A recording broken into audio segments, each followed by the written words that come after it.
In a quiet little village, two inseparable friends lived side by side. One was just 6 years old, the other 10. They did everything together, running through the fields, sharing meals, and dreaming big. Their friendship was bound by laughter and adventure. One afternoon, as the sun painted the sky in hues of gold, they raced each other beyond the village. "You'll never catch me," the older boy called out, sprinting ahead. "Oh, yes, I will," the younger one shouted, his laughter echoing in the air. But in the midst of their game, disaster struck. The older boy, running too fast to notice, stumbled into an old well hidden behind thick bushes. His joyful laughter turned into a terrified scream. "Help! I can't swim!" He thrashed in the cold, dark water, panic filling his voice. The 6-year-old skidded to a stop, his heart hammering. His best friend was sinking, struggling for breath. He looked around frantically. The village was too far. No one would hear them. But then his eyes landed on something, a weathered bucket tied to a long rope. Without a moment's hesitation, he grabbed the rope and flung the bucket down. "Hold on!" he yelled. The older boy clung to it with all his strength. But the real battle was just beginning. The younger boy planted his feet firmly and pulled. His tiny hands ached, his arms felt like they would give out, but he clenched his jaw and refused to stop. "I won't let go," he whispered through gritted teeth. Sweat dripped down his face, his muscles burned, but he didn't waver. Inch by inch he pulled, until finally, one last mighty tug, and his friend tumbled onto solid ground. They lay there breathless, staring at each other in disbelief.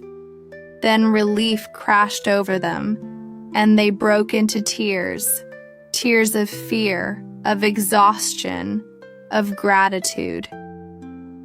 The older boy wrapped his arms around his friend. "You saved me," he murmured. "Of course," the younger boy grinned through his tears. "Who else would I race if you weren't here?" But as the realization of their adventure set in, a new worry crept up. "What if our parents find out?" The older boy gulped. "We're going to be in so much trouble." They hesitated, but knew they had to tell the truth. Racing back to the village, they recounted the entire story, expecting awe and praise. Instead, laughter erupted. A 6-year-old pulling a 10-year-old out of a well? Impossible, the villagers scoffed. He can barely carry a bucket of water. The boys' faces fell. No one believed them. Except for one man, Uncle Tobias, the village's oldest and wisest elder. He listened, nodding slowly. Then, with a knowing smile, he asked, "The question isn't how he did it. The real question is, why could he do it?" Silence fell. "You see," Uncle Tobias continued, "there was no one there to tell him he couldn't. No one to say he was too small, too weak, not even his own mind." The villagers exchanged glances, realization dawning upon them. The boy had no doubt, no disbelief weighing him down.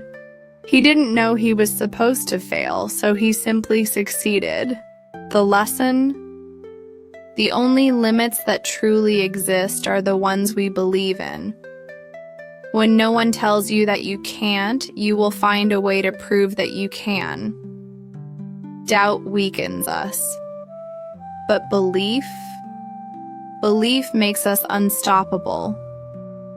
So never let anyone, especially yourself, convince you that you're not capable.